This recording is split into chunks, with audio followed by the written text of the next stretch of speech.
Hello, everyone. Thank you for joining about today's show.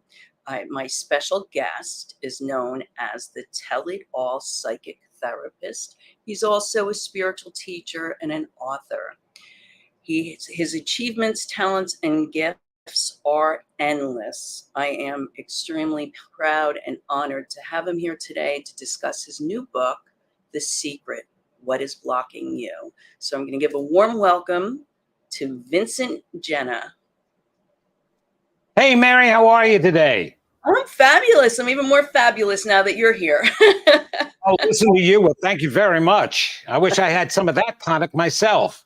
Yeah, I'm good at the buttering up, huh? Yeah. Yeah. So I'm so glad that you are joining me. I really am very impressed. You have a resume that is not unstoppable. I mean, it's just what haven't you done, Vincent? Well, the age automatically creates a great long resume, that's for sure.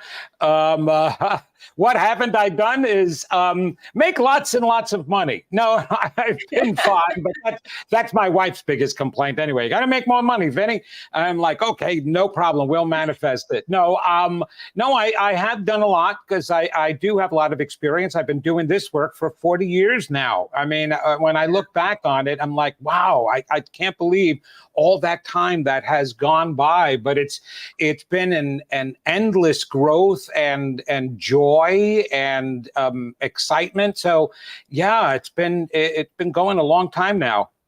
Yeah, and it's like, how time is like fluid, and when we have these lives that we do so many things, and you look back and you're like, how did I get all that in? How did that happen? Oh, yeah. And the way you say it like that is so true. My wife and I talk about it all the time, especially since I've had so many different lives. See, I used to be a professional actor, and then I lived in California, and I did movies, and I did television, and I did musical theater, and that was one lifetime. And then, as I was telling you earlier, I had my own business as a mobile disc jockey, just at the same time that I had my spiritually transformative event or events that, shall we say, that brought me to what I'm doing now. But even that was a different lifetime. And so, we do have these different lifetimes, and you look at them and such a story. I actually am excited about the different lifetimes that I had. And both my wife and I, and with the children and the grandchildren, and that's another lifetime in itself right there, right? So it makes life very exciting. It does.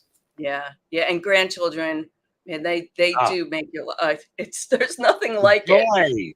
Oh, it's the reason why you suffer with the kids so much. I mean, you're right. Your payoff. I love my children. We have such a great relationship. But yeah, well, all the stuff that you go through and dealing with them and school problems and this problem, and then they get married and they have grandchildren, and you forget all of those problems and you go, oh my God, look at how wonderful this is. That's right. That's right. They give us those blessings for sure. Yes, they do. Absolutely. And they are blessings themselves. Yeah. In one of your interviews, I heard this story about how you opened up to your gifts with the friend that was in trouble. And yeah, will you share a little bit about that before we get into the book? Yeah, well, what's really interesting is there was a gentleman who was my enemy during school because he caused most of my bullying. I was completely bullied. I was the one that was picked out of the entire school, over 750 people from elementary school all the way through high school that was bullied constantly on a daily basis. And he was the stupid jock and also the class clown. Now, when you put those two talents together, he becomes really popular. And the funny thing is he never abused me personally himself, but all he would do is call out my name and instigate all the other kids in the school to start picking on me, and that's what would happen. So at our 10-year high school reunion, I went to it. I had just finished doing the movie Grease. I was a singer and dancer in the original movie Grease, so that made me a little famous in my town. So when I went to the reunion, everybody was on top of me in a very positive way for a change, and it was kind of like a Cinderella story. Well, he just ran across the hall when he saw me, yelled out my name, grabbed me, hugged me like a bear hug, wouldn't let me go. Just wouldn't let me go. And in that, I heard him unconsciously or in his mind say, I am so sorry. And he just held on to me. And it became so dear. And he sat at my table most of the night, and we spent time afterwards or into all hours of the morning, that he became a very close friend. So my enemy now becomes my dearest friend, right? But his life was falling apart. At least I knew his life was falling apart. He was in a major crisis. He wasn't telling anybody, but I just knew in my heart something was wrong. I mean, he was bragging. He was the one that if you say, how are you doing? Well, forget it. It's going to be hours of him talking about himself and bragging about all these fabulous things. And all I kept hearing is, nah, something's wrong there, something's wrong there. And after spending a weekend with him, my wife and I spent a weekend with him in Connecticut at his condo. And on our drive home, we were living in New York. We had moved back to New York on Long Island at the time, and we're driving home, and I'm in tears. I'm in just tears because I feel his heart breaking, and I didn't understand that. And so I cried out to God, please, you got to give me the ability to be able to help him. I mean, at that time, I was a professional singer, actor, and dancer. Who knew? I didn't know how to give counseling. I certainly knew that all actors went for counseling, but I didn't know how to give it or help them in any way. So I cried out, and please give me some tools, some abilities here to help him and people like him. I know what it was like to have your self-esteem, your self-belief torn away. Well, within a week of that prayer, Mary, that Steven Spielberg and Cecil B. DeMille in his grave would be proud of the events, the epic story that went on. It was a movie like you can't believe over the next couple of months with I'm talking, there were spirits in the house there. Now we're bringing in, introducing psychics that I never knew, and then voices in my head, information pouring in me trancing, and a voice and a guide speaking out of me, kind of like Abraham Hicks and also Edgar Casey, and all of this stuff was going on week after week after week. And we thought, my wife wasn't sure what to do about this. Am I going crazy? But she had been with me since I was 17 years old. So she knew that any of this material that was coming out of me, I didn't know. And I wasn't into this type of stuff, but I was coming out with the meaning of life, who we are, who God is, and all the spirits and why we're here, all of that. All of this knowledge that was accumulated in all of these books. And so that's where it began. I call it a spiritual transformative event rather than an NDE, a near-death experience. But that's when everything changed in my life, and the doors of wisdom opened up, and my psychic abilities began to grow and appear. And then from that, it was mediumship abilities, and then speaking with animals, that started growing. And now lately, over the past couple of years, it's been speaking with an intergalactic spiritual council of aliens that are communicating with me because of all of these sightings and these visitations from other universes. They're now talking to me so that I have a better explanation as to what's going on, and I can help people understand that. So it's been an unbelievable development and growth. I was pushing it aside the entire beginning because I still wanted to be a professional singer, actor, and dancer and win a Tony, Oscar, and an Emmy. But I just eventually went along with it. It developed because I was getting these skills. I even went back to school, got my BA in psychology, my master's in clinical social work. Because if I was going to dive into the human mind with my psychic ability, I wanted to make sure I didn't cause any damage, no harm, and that I actually did real good. So I wanted to know all about the workings of the human mind. That's why I went back to school. So that's what led up till today. My enemy became the catalyst to the greatest gifts that I have in my life. Yeah, it's wonderful how the divine works in our lives when we're open and receptive and allow it to happen. It really is. And it was, yes. It was my first, if I have to admit it, it was my first selfless request. You know, all the other times you pray for yourself and things like that. And I still, what's interesting, I still prayed for myself. I didn't ask God to help him. I asked God to help me to help him, which was so weird, but it must have been part of my plan. And it took that long in order for that to awaken within me, because when I put the pieces of the puzzle together, it all seems to have fallen into place, that this had to be a direction or a blueprint that I set out for myself so that I could be the spiritual teacher that I am today. Right, right. And it does it. It's like everything just evolves in divine order. Totally. And we get shown the things. I like to use the analogy of the old paper map. If you keep it folded, you'll see part of the path. And then when you are to the point where you're ready for the next part, the universe, the divine will flip over to the next page and you'll get to see where you're going from there, because you have to prepare yourself and heal yourself and work on the things that are in our programmed Absolutely. brain. And you said something that's very important is the divine may help you with the plans, but you're the one that has to pick up that map. And you're the one that has to turn the page and accept it, because I knew I wasn't accepting what my calling was, what my soul was telling me that I was meant to do. My human side wasn't accepting it right away. And it wasn't until I finally accepted it that it just unfolded by itself, day by day, moment by moment. But I was the one that had to go there and say, okay, bring it on. And that's what a lot of people have to understand. And they want something. They want to be able to go. They want to be special in a way to be able to make an impact, be remembered, help somebody, help the world. That's most of the people that I deal with. That's all they say. They just don't see themselves as that conduit. They don't see themselves as that divine or magnificent being because of the stories that we've all been handed down with about who we are, whether it be religions that told us that we were sinners, or now that your ego gets in the way, so you'll never get up there and be as in higher consciousness as you would like. There's always some kind of problem with us that we're always holding on to. So it's very difficult to think that we could be ones, because there's nothing special about me. I just finally went along with what I was meant to do, but I bucked it the entire time. And so it wasn't, like I said, until I went along with it that it unfolded the right way, and everybody can have it unfold for them. Right, right. And it's like if you grow up and all you hear is that you'll never amount to anything, or like money doesn't grow on trees, so then develops this fear of lack of everything, and these are the blocks. That's right. And those are the blocks. Yep. You talk about those blocks. That's what's in my book. That's why I'm bringing that up. There you go. The secret that's holding you back, by the way. That's it. Yes. It's all in there. And people just have to understand why and how it's blocking us. See? Yeah, and it's a deep dive. And sometimes it's going back to places that you don't want to revisit. You don't want to go back there.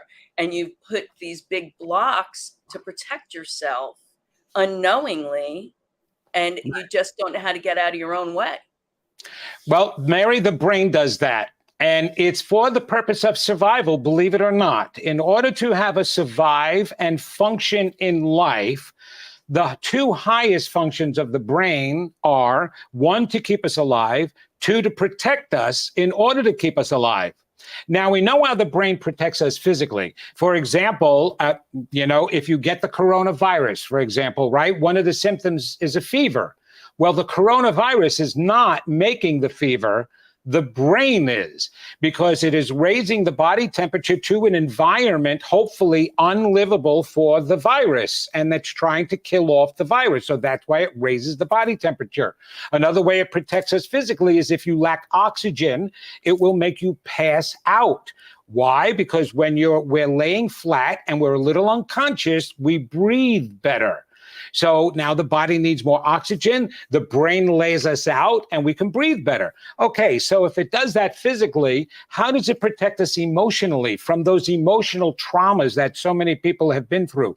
And the negative messages that you pick up from very young age, even in utero, you start picking up negative messages that you're holding on to. Well, how does the brain get you to function then every day and protect you? It will create a whole new set of beliefs and a defense mechanism of some kind or many of them in order to shield you and protect you from those negative beliefs that you're harboring about yourself. Now, we know that psychologically. That psychologist, psychiatrist can talk about that all the time. I used to do that in my work with my clients. But now we're not just body and mind. We're not just psychological beings and physical beings. We're spiritual beings as well. So what does that mean? We're energies. And as an energy, we're connected to a force, a power, a manifesting ability. That force and power is called the law of attraction, and it was created by Source. Whatever created everything else, that's the power that we're turned into. George Lucas in Star Wars called it the Force. And that was actually a story written about us. I know George and of George, and he's very metaphysical and spiritual. And that actually is a contemporary story of Cain and Abel, Luke Skywalker, Darth Vader, the light, the dark, right? And tapping into the force. Well, the reason why that's so important to understand now is we are connected to that power, but we're connected in our unconscious minds. That is what I discovered through all my research and work as a psychologist, as a metaphysician, as a spiritual teacher. All of this understanding allowed me to be able to connect the dots and realize, wait a minute, everybody is talking about the law of attraction and saying that when we think something, we create it. But that's actually not true. It's not your thoughts that create. It's your inner core beliefs that create. See, you can have any thought you want, and you're sitting there wanting something, thinking you're going to manifest it, and just from thinking it, it doesn't get manifested. As a matter of fact, if it was connected that way in our conscious minds, just by thoughts, half this world would be dead, and the other half would be billionaires from winning the lottery all the time because they just think it, right? Right. It can't be that way. It has to be coming from our unconscious mind. But the problem is, what do you have packed away in your unconscious mind? And your unconscious mind accounts for 95 to 98% of your entire mind, Mary. Only 2 to 5% of your entire mind is in conscious awareness. So when people are walking around thinking they know what they're thinking and what they're believing, no, they don't. They have no idea what's going on in 95 to 98% of their mind. Right. And what's in there is their past. Their past, those beliefs, those negative self-beliefs. And that's what I write about, because unless you change those beliefs, you're not going to change what you manifest. And you've got to get through the defense mechanisms that shield that, because most people do not believe what they think they believe. Right. It's like when I work with clients and I talk about self-love, well, consciously, oh yeah, I love myself. I love myself. But you know, in their subconscious mind, they're beating the crap out of themselves. You know? Absolutely. And then they wonder why they can't attract the right partner. It's just like attracting beings and relationships is the most natural thing on this planet because we set it up and created it that way. So love and relationship is so natural, yet it is so deprived of functional relationships. Unconditional love is so deprived in the world today. And it's not because you can't find the right person and you make bad choices. It's because of the way you believe about yourself and what you're attracting in to your world, who you're attracting there, right? Absolutely. There was a psychological, when I was studying psychology, there was a psychological research done on women who are in domestic violent relationships, okay? And the one thing that they discovered is that a woman can go to a party, right? One of these women, and there could be 10 men there. 9 of them are going to treat her perfectly, and one of them has an abusive background of women. She will wind up attracting that one guy to her. Now, why? Well, their theory was women who come from abusive fathers wind up attracting abusive partners. Well, to a certain extent, that was true, but it wasn't for all of them, but it was mostly true. But now they're saying, wait a minute, you're stopping the research. How does that work? So you're being abused by your father, right? And now you're growing up and you know that abuse is wrong, but now you're attracting other men who are going to abuse you as well. What is going on there? And through my research, what it is, Mary, is unconsciously, when you're a child, you blame yourself for everything. So what you learn from being abused is, I deserve to be abused. I'm not worthy. I'm not good enough. Okay. Now that sounds unreasonable and ridiculous, but here's the proof of that. Try to take a woman out of a domestic violence situation. And there are many agencies that I worked with. Interact was a very famous one, especially also in New Jersey area. Interact was around there as well as North Carolina. And they were an agency that tried to counsel and have a safe haven for women to go to. And as soon as they counseled that woman and told her she needs to get out of that relationship, the first thing the woman said is, it's not his fault, it's my fault. I get him angry. And then she's an adult, not a child. Yeah. So if she is believing that consciously, can you imagine what she's believing unconsciously? And now, because we're energies, she is putting that energy out into the universe and literally attracting somebody else into her world that is going to be abusive of her.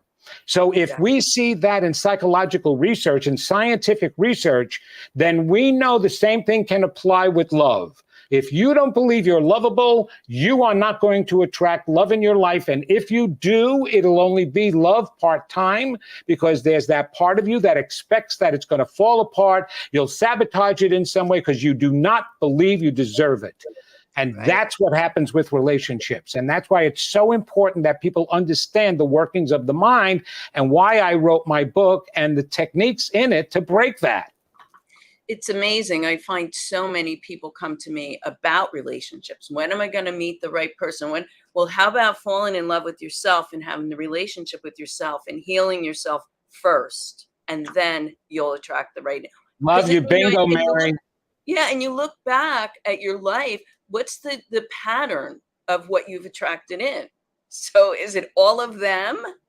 No, it's what the energy, like you said, because we are that energy. What we feel we deserve is what we're going to bring in. Right. And I have to laugh now because in doing my work, obviously I speak with people. When I do readings, I speak with people from all over the world. I mean, from Seoul, Korea, to Russia, to Japan, to Australia, from the top of the world to the bottom of the world, they're calling me, okay? And regionally, I'll have different issues I have to deal with to break through because of those inner child beliefs, right? Well, the funniest women to have to deal with in regard to relationship, are New York and New Jersey women. I was going to say New Jersey. And why? Because they're not sitting there saying, oh, I made bad choices. I don't know. All they're saying, what a bunch of jerks are here. That's all. I keep pulling into jerks. They are deaf. Their defense mechanism has every guy in New Jersey and New York as a jerk. It's the funniest thing. I'm like, wait a minute, time out here. Oh, no, I believe I'm lovable, but how am I going to attract somebody who I deserve when all you have here are jerks? It's everybody else's fault. I can promise you right now, how many million people live in New York and New Jersey? And out of all of them, all those guys, the male gender there are all jerks. Now, we can act like jerks. That's certainly true, but all people can. But I think it's so funny that they've got the answer right there. It's them. I'm like, okay, well, then why didn't you ever think of moving out of New York and New Jersey then if you thought that was the case? Because they truly don't believe that. That's only their defense mechanism that's believing that, right? Right. That's so funny because being a Jersey girl, I get it. Yeah. And we all have our stuff that we go through. We all have our things that we have to clear up and take care of. Myself, I've been through a whole lot, which brought me to where I am today. And I'm still single, but I'm single by choice. I'm happily single in a married world, just because of when you talk about changing what you thought you were going to do because you got the call to do what you're doing. It's like right now, that's where my purpose is. I have to stay focused on how I can be of service and do this work. And as all this stuff falls out, if I'm intended to have someone, I'm sure the right one will come along, but it's not top on my list. So you have a list of priorities, Mary. Yes, and my clients and helping others is number one, besides my grandchildren, of course. Okay, so yeah. I'm going to publicly, with all your listeners, use you as an example, if you don't mind, and let me help you. I was waiting for you to embarrass me. No, not embarrass you. Just think about this. What is one of the greatest powers on the earth that we have as beings and spiritual beings? What is that power? It begins with an L. Love, of course. Exactly, love. So love can empower us to do anything that we want to do. Isn't that true? Correct. So therefore, experiencing it and sharing it should be our top priority, because then that's where we're going to get most of our power from. Correct. Okay. So anytime that love isn't the priority and it's secondary, that's because there's that little person in down deep inside in the unconscious mind that is saying, well, we don't necessarily want to put time into this just in case it's going to be a problem or it's going to distract me. I've been with my wife for 50 years. We've been married 45 years gloriously. My entire time with her and the growth of the love that I have for her is what has given me the power and the love for everybody else. So I would put a challenge before you and everybody else that it should be the number one priority, because actually that's what we're here for. And when you love yourself, you gain enough power to be able to help anybody, children, adults, your friends, your neighbors, whomever, the world. It's only because of the love that I'm sharing with my wife that I understand I have that is empowering me to be able to love other people as well. So I would say, think about that for a moment, because love is the greatest power. And belief is what makes love work. Belief in yourself. Belief in yourself as a higher being and connected to something more positive and great, right? And grand. And if everything was going copacetically on this planet, all we would be doing is walking around and loving each other. Right? And sharing that love, right? Every day would be a real functional Thanksgiving dinner. You know what I mean? It's just like, that's the reason why we're supposed to get together, but a functional one, not a dysfunctional one. Right? So love is what gets us going there. So let's see what happens with that, especially now that things are going well for you in this realm. Yes. And I love what I do. And I spread the love to my clients.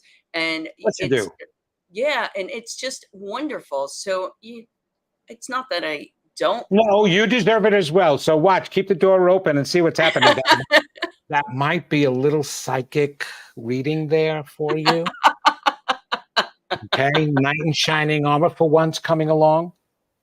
Well, that would be okay too.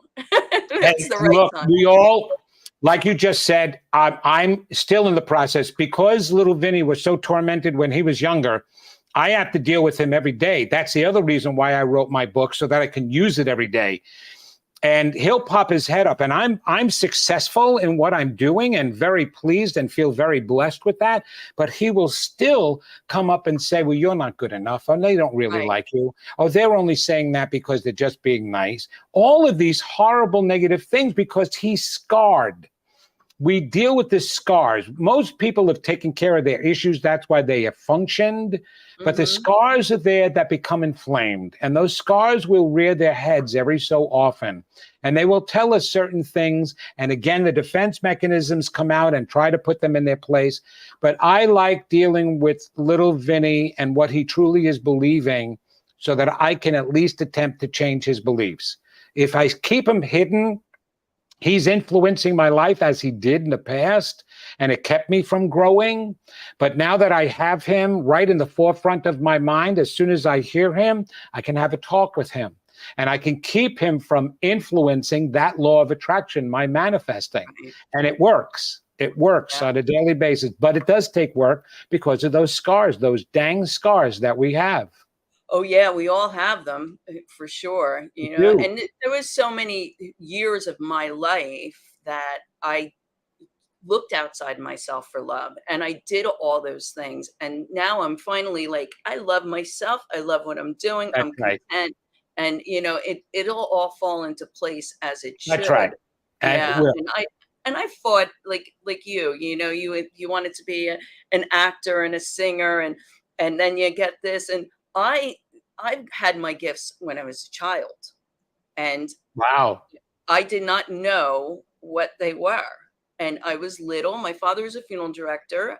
My mother would find me in the dark funeral home playing with my friends. And then my family all thought like Oh, I was, there she goes again, marching to her own drummer. So I struggled and I blocked it because there was no one to talk about. right. It isn't like it is today. In the 60s, this was like, oh, you're a gypsy, on a wagon if you have this gift. So it caused me a lot of not feeling right and fitting in. I was so different. So of course, in high school, I'm self-medicating, doing all the wrong things. So I took the real long road to get here. And so Oh, you know what? Think about that for a moment. This is only one lifetime out of the many lifetimes that we had. So it's right, about a speck of time that you made lower choices. That's about it. It's a a speck of blip. time that I made lower choices. But in the Yeah, whole realm of things, I think we did pretty darn good. that's right. That's right. My new thing with clients is like, oh, it's just a blip in the radar. Right. It is a blip, and that's the thing. I can look at my life now. I'm 68 years old. I'm very proud of it. And yes, I can see the beginning part of it and maybe a part that I feel regretful about because I didn't take my acting to the fullest extent. And I'm a singer and I'm one of those Sicilians with a big voice, right?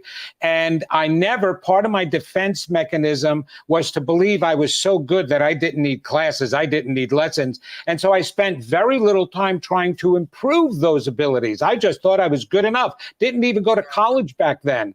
So I never got a chance to truly see where my talents could have gone, where my voice could have been. Could I have been a Josh Groban? Could I have been a Pavarotti? I could have because I came from that realm, right? But I didn't put the time in. So now I'm putting the time into this. But believe it or not, I still do perform. I just actually did a show just recently, Jersey Boys, here locally at a local professional theater, because I was in the mood to do a show. And I want people to understand the capacity of manifesting once you start believing in yourself that we have. Right. So it had been 14 years. I kept acting even though I was doing this on a full-time scale because there's a regional theater here, very professional. They bring in half of the cast from New York and Broadway, New York directors, and then the other half of the cast is local. And I was union and I was here. So I said, what the heck, let me do shows. So I did 21 different shows for this major regional theater and absolutely loved it. But then I went into this work full time and I wanted to really devote myself into this work. And so I gave up acting. So 14 years go by. This is recently. I was just in the mood, and I have conversations with spirit, force, source, whatever you want to call it, Yahweh, Elohim, all the time. And so I'm talking to God. I'm going, you know what? I'm in the mood to do a show. God. So if you would, just let one, and universe help out here, let one appear that I could do. And if one appears that I could do, then I'll be interested in it. Maybe I'll do it. All of a sudden, within a week of that, I get an email newsletter from the local theater. And my daughter calls me at the exact same time and says, Dad, you're not going to believe this, but Theater Raleigh is doing Jersey Boys. You got to go for it. You can get into that here. Well, the special thing about Jersey Boys is back in 2008, because I had done so many regional shows here with so many New York directors, they were telling me, why don't you go back to New York now? Because you're a perfect age to do character roles on Broadway. So I said, and my wife said, hey, why don't you try it out? It's only a hop, skip, and jump from here. And, we'll just keep coming back and forth and see if you can get in the show and do a show for a little bit. You always wanted to be on Broadway. So I did. I got an agent and I auditioned for shows. The first show I auditioned for, they were doing replacement parts for Jersey Boys. And in Jersey Boys, there's a perfect character from New Jersey. He's a mobster. Gang leader, a boss, a mobster boss. Perfect role for me. Well, I actually auditioned for it, and the casting director and the production team loved me, but the guy who was doing my part hadn't left yet. But they were holding me for the Broadway show. They wanted me to do the Broadway show. A year went by. The guy had still not left. And eventually they were putting on another tour show. They didn't want to hold me any longer. They wanted to put me right in the show. So they brought me in to now audition for the director. But the director turns around and says, no, he's not subtle enough. He didn't like me because he had his own vision of the same guy who was like 6 foot tall. And the mafia guy that we're talking about is a real mafia guy from New Jersey. He was a short guy, my height, a little chunky, that kind of guy. But the director put his own mafia guy in place, right? Yeah. So he didn't like me. I didn't get a chance to do the show there, but now they're doing it here, right? And so I go to the universe. I say, hey, listen, if I'm meant to do the show, have them send me an invitation.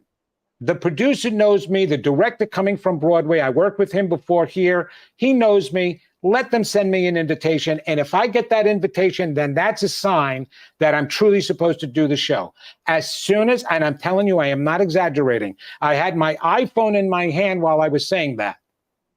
I said, okay, God, right? You're going to send me the invitation. That'll let me know I'm supposed to do the show. I go, and after I say that, I have to check my emails because I get a ton of them every single day. I go to check my emails, and new ones just came in, and the very top one, in my view, is from a New York casting agent. Like, why is a New York casting agent writing to me? And I open up the email, and the email says, the production team of Jersey Boys at Theater Raleigh would like to invite you to come down to do the role of Gyp DeCarlo if you are interested. That's fast. That's exactly what I said. I was stunned. I went, are you kidding me? Is this a tease? Is this real? Are you serious? That's how fast.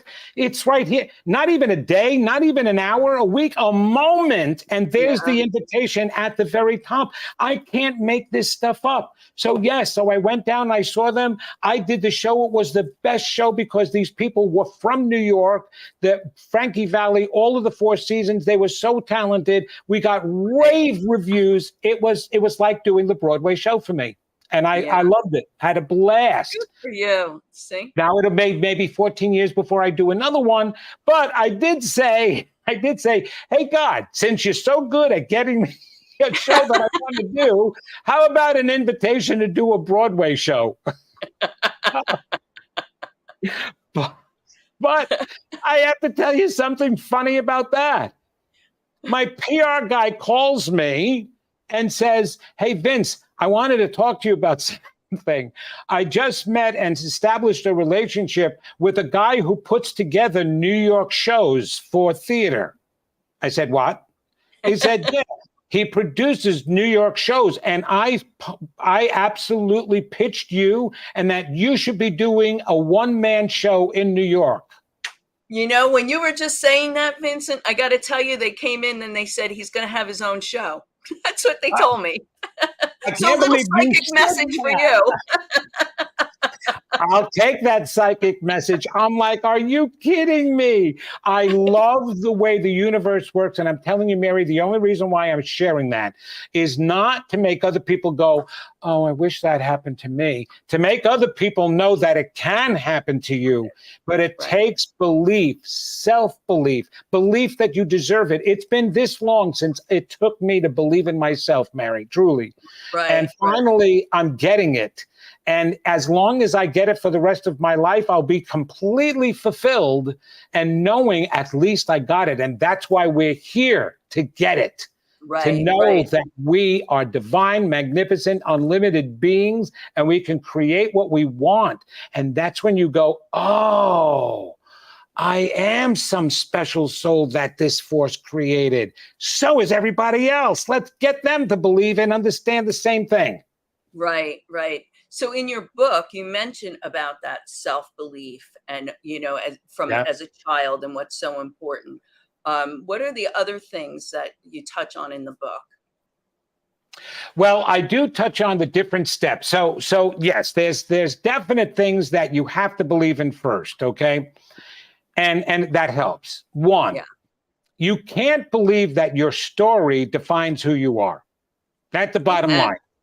You Amen. may have chosen your parents and you may have chosen the beginning story to grow in some way, but you didn't choose them and you weren't born to them to define that that's who you are. Whether you're from a poverty-stricken family or a wealthy family, that does not define you. You've got to know that right from the get-go. No adult, no situation or circumstance defines you. You were defined from the moment we were all created by this higher force, this greater power.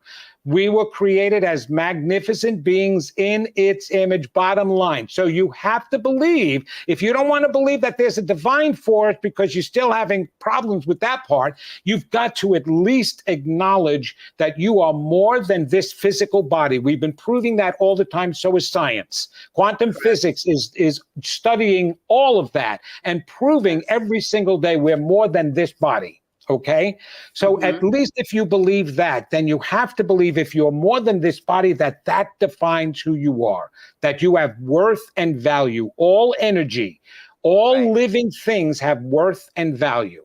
So that's one of the first steps that you have to believe.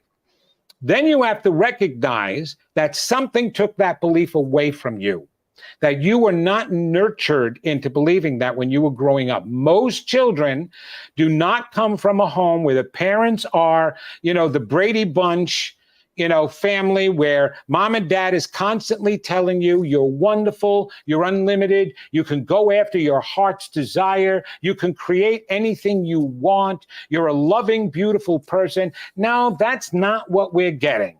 We're getting more things like, that's all you can do? You can do better than that.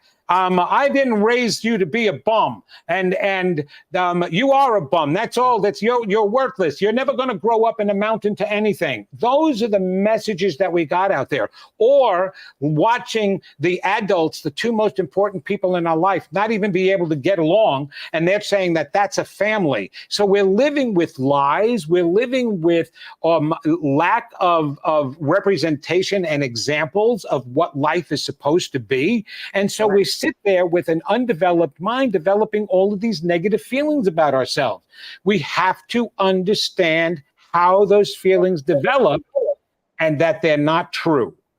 So when you take these steps and you start to recognize, then you start opening up those doors. Okay. The next door to open up then is the understanding that the protective mind made different beliefs for you, and that you don't believe what you think you believe. So when you're turning around and telling me that you've been through 10 different relationships or 10 different jobs, you can't get the job and you can't get the promotion that you want, that your boss is terrible, and I'm like, and you're trying to convince me that you think you're good enough. I'm sitting there and I'm going, no way do you believe you're good enough. Otherwise, that would not be happening right now. And it takes me a bit to bring them down to all the criticism that they received, and they could never do anything good enough when they were young, right? Because all the messages that they got, a B wasn't good enough, you should have gotten an A, or any of the work that you're doing is not good enough because nobody was ever pleased with what you did. So you're trying to convince me now that you believe you're good enough? No, you've got to recognize that your brain does that purposely just to get you through the next day. But those defense mechanisms, those in psychology, we call them coping skills and coping mechanisms. Well, you know what? To survive, yes, you need coping mechanisms. To thrive, you need something more than coping mechanisms. You need true belief. And once you recognize that you've got that in your way, you're taking the proper steps to get to the core of who you are. In the book, I have this fabulous personification meditation exercise where I actually have you reconnect directly in a conscious way to the little kid inside of you, where you're going to do some automatic writing for that little kid and have that little child inside of you speak to you and tell you what he or she is really believing.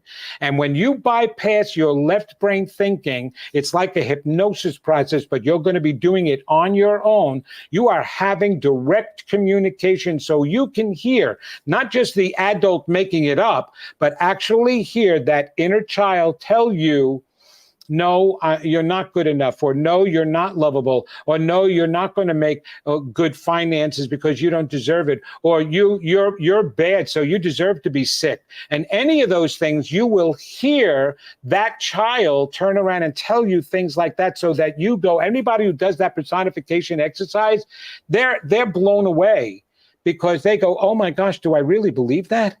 Do I really believe that? And once they acknowledge that, Mary, then they're on the road to healing. Because once you realize it, I get my clients to turn around and say, I'm not lovable, because that's what they're really believing. And when they turn around and they say that, I ask them, how did that sound? And they said, that's the most ridiculous thing that I've heard. I said, yes, but that's what you've been carrying around hidden inside of you for how many years? 40 years, 30 years, 50 years, 60 years? And you've been hiding that belief. So what do you think you need to do? And they answer it. I need to change that belief. Yes, you can change that belief. And then I give them the steps and the tools in there on how to change those beliefs. And it has to be a daily job and daily work. But it is a difficult, let's put it this way. The process is easy. The practice is difficult, because you have to do it all the time and not just get caught up in the mundane world. But if you do this kind of work, Mary, and it is deep and it is difficult to do it every single day, it's the most worthwhile work. I kind of liken it to having a baby. When women give birth to a baby, right, they're going through the pain of having that baby. Of course, afterwards, there's this great joy then of the baby. But one of the things they don't realize, there is a hormone that your brain secretes to actually make you forget the actual pain. You may not forget the circumstances that you went through, but you can never relive that pain and refeel it. And the reason why that hormone is there, because women, there would not be 8 billion people on the face of the earth if women remembered the pain they went through their childbirth. Because they'd only do it one time. They would only do it one time or never, because they heard everybody else talk about it. But you do forget it. And it allows you to have another one. Well, this is the same thing. You'll go through this difficult emotional period where you're recognizing what you're really believing about yourself. And when you get on the other side of that, not only do you experience instantaneous manifesting, and even while you're doing the work, you're manifesting, you're receiving joy from that. You forget the pain that you went through when you were doing this work. You totally forget it. You turn around and go, oh my gosh, that was so easy. That's what happens when you do this work the right way. And it works for everybody the exact same way. People who have picked up my book get halfway through it and all of a sudden experience these positive things. I get emails upon emails upon emails from people all over the world who are seeing changes in their lives because they're doing the work from this book. And I'm thrilled with that. That's all I cared about in writing this book. I wanted it to affect people in a very positive way, and it is. Good, good. So when you were talking about, the things that we hear growing up, isn't it also true that it's not just what we hear about ourselves, but what we witness? So when you were using the example of women that get abused and they're in abusive relationships, and you said that the father abused them, but what about the women that witnessed the father abusing the mother, thinking that was a normal relationship? Doesn't that still affect them in the same manner? Here is the thing. I'm going to use this as an example. Okay. You can have two people watching the nightly news, right? And all the negative things that are happening on the nightly news, right? Both of them going, oh my God, I can't believe that that's happening again. Man, we really got to do changes. And both people get upset initially. But then one leaves and says, see, that's the reason why I can't watch the news. I can't stand this. This is absolutely horrible. Life sucks. And then we're just going to die. So what is this all for? And then the other person goes, well, I'm actually motivated to go out there and do some more help. That's where I come from. I can watch all those negative things and not one of them affects my attitude and my belief because there's nothing within inside of me. Those hurts I've worked on. Right. When you are affected, I assure you this, when a child is watching daddy abuse mommy, there was no love given to that child either. Yeah. Not enough. So right. There is definitely a negative already ingrained in that child, and now they're witnessing. So to a child, if a child gets abused, if mommy gets abused, if the dog gets abused, it doesn't make a difference. It's the same outcome. Right. Right. Right? They blame themselves for everything because they're egocentric. Children are egocentric. Their minds are undeveloped. So while daddy is beating mommy, that child is saying, maybe if I wasn't born, daddy wouldn't be doing that to mommy. Right. Right. It's still about them and they're still taking it on. So it's not just what you see happening in the world. There has to be a predisposition within inside of you to have it affect you. Yeah. Have you understand you're in this field? Have you heard of the concept of empaths in my practitioner world? Okay. All right. So now there's some practitioners out there who believe that empaths are so sensitive human beings. Oh my gosh. They're so loving. They're so caring that they just can't see another person's pain because they take it on as their own. And there's actually courses for these empaths on how to heal themselves and not be so sensitive and take on everybody else's negativity and energy. I'm telling you right now, there's no such thing as an empath who's capable of taking on another person's energy. We would all be victims if we are capable of that. What those people are doing is another person's pains are inciting their own. Yeah, it's a mirrored.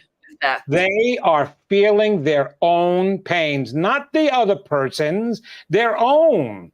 So if they took care of their own issues, their own pains, they could sit there. I was a hospice social worker.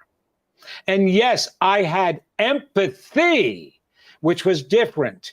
I wasn't going through, I didn't have cancer, and none of my immediate family members had cancer. So I don't know what it feels like to be losing one of those members, but I can imagine how painful that would be, because if I look at one of my own children or my wife or anybody in my family who is dying of cancer, oh my gosh, I can imagine the pain, but it's not that I'm feeling the pain. And so I was able to empathize with my clients and be there and hold their hands with them while they were going through this pain, but I wasn't taking it on as my own. I felt sadness for them. And there would be times that I would go home and just cry. And I allowed myself to, because I was sad for all, and I still do. I'm sad for all the suffering that people go through. I'm not feeling it. And I can function because what it does is it motivates me. But because I have compassion, Jesus did that.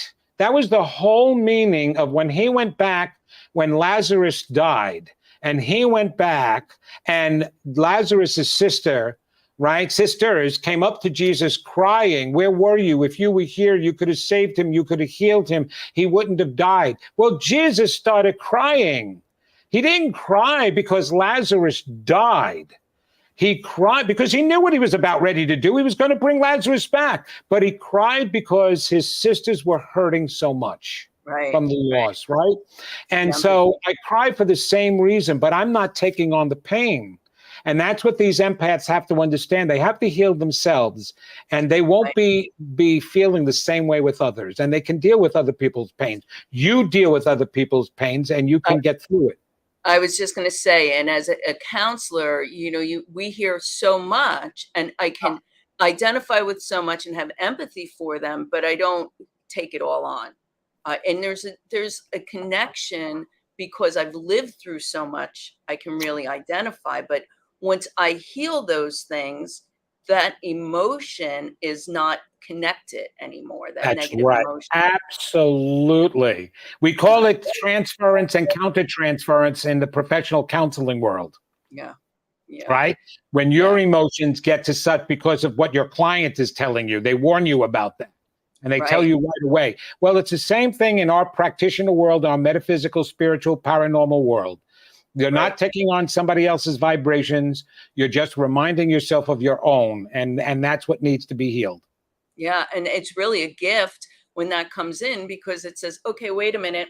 There's a little more work I need to do here. Let's clear this out. Let's take care of it. The unfortunate thing is they're being distracted from doing that work because they're being told how special they are for feeling that way. So instead of teaching them how to heal their own selves, they're just teaching them, oh, well, you can get along, just avoid it, Just if you get into a room where you start feeling that, just leave, because you're going to take that on. And I'm like, oh my gosh, then we need to get our own mountains. There's so much pain going on in the world out there. You can't walk out the door without somebody being in pain next door to you. Right. Yeah, because the collective energy is really, really wonky right now. So if you are open and you're picking up, oh, I'm so empathic, I can't deal with this, what's going on, no, you can't. Oh, forget it. You're right. I'd never leave my house. No, you never. And some people don't leave their house. They don't turn on the news. Oh, I don't watch that crap. Oh, really? Yeah. So by not watching it, that means it's not happening? Because that's what they do is it's like, okay, so if you can't watch it because it gets you upset, then at least acknowledge, well, I've got to take care of my own issues because that upsets me too much. But you want to be able to know what's going on in the world, number one, without being affected negatively by it. Be motivated in some way to make it more positive in your own life. I'm going to bring out more love. I'm going to tell my loved ones how much I do love them. I'm going to spend more time with them. I'm going to do something constructive and positive for my neighbor. Let all the nonsense that you're seeing, that's what's supposed to be happening to us, is change it within you, because that's the only way to heal what's going on out there. Add positive energy to the pool, not negative, fearful energy. Absolutely. So your book is available on Amazon. I believe Tiffany put the links up. It is, yes, Amazon. You can order through Amazon. You can order through any major book company, Barnes & Noble. They all have them. But at Amazon, of course, you've got the Kindle version. And I also have through Audible the audio version, which is great because I deal with so many people who drive a lot and drive as a business. So they've been downloading the Audible version of it and buying the book as well so that they can highlight different sections of it. So that's where you get it. And of course, you can always go to my website, which is vincentgenna.com, and link through there, and link to me through there. And I communicate with people. I even have a group, the Secret That's Holding You Back Facebook group, where people have gone on and shared some of their experiences in doing the work. And I communicate with you there. If you're having a problem, or you're coming across a stumbling block, or you have something wonderful you want to share as an experience, I'll actually communicate with my members of that group there. See, and that's spreading the love. You're taking the time to spread the love. We're trying, right, Mary? We're trying. We're trying. Right. We have to, right? We do. We do. People need to understand something. Life is actually black and white. That's the bottom. People think that there's too many shades of gray, and really you can't apply those areas to some of the things that they're saying are gray. It's black or white. You either believe in yourself, you don't believe in yourself. You make a higher choice, you make a lower choice. You're either happy or you're not happy. You're either experiencing love or you're not experiencing love. It's that simple. So when you're doing this work, you're either believing in yourself or not believing in yourself. You're either living by your fears or you're living by your positiveness. So keep it simple like that and understand that. And so it makes it easier to sit there and be able to acknowledge what work you do need. All right, today I'm not doing so good, so I'm kind of like not in my happy zone. That's it. So let me get in my flop over to the other side and do what I can to get over into my happy zone. Simple. Oh, well, I'm in this gray area. I'll hover around there for a bit. No such thing. No, What that no. is more about denial than anything else. You just make the choice and the commitment for yourself because you deserve it to do this work. And Right. here's the part that's black or white. You're either part of the cure or you're part of the problem. There is no middle ground. Absolutely. And so you decide who you want to be and where you want to be. Right, right. Thank you so much for being here. And I hope that you will come back sometime, Vincent, because you're a heck of a lot of fun and very intelligent. You have a lot to offer. Oh, listen to you. Of course I'll come back. This is great. Thank you so much for having me, Mary. I totally appreciate it.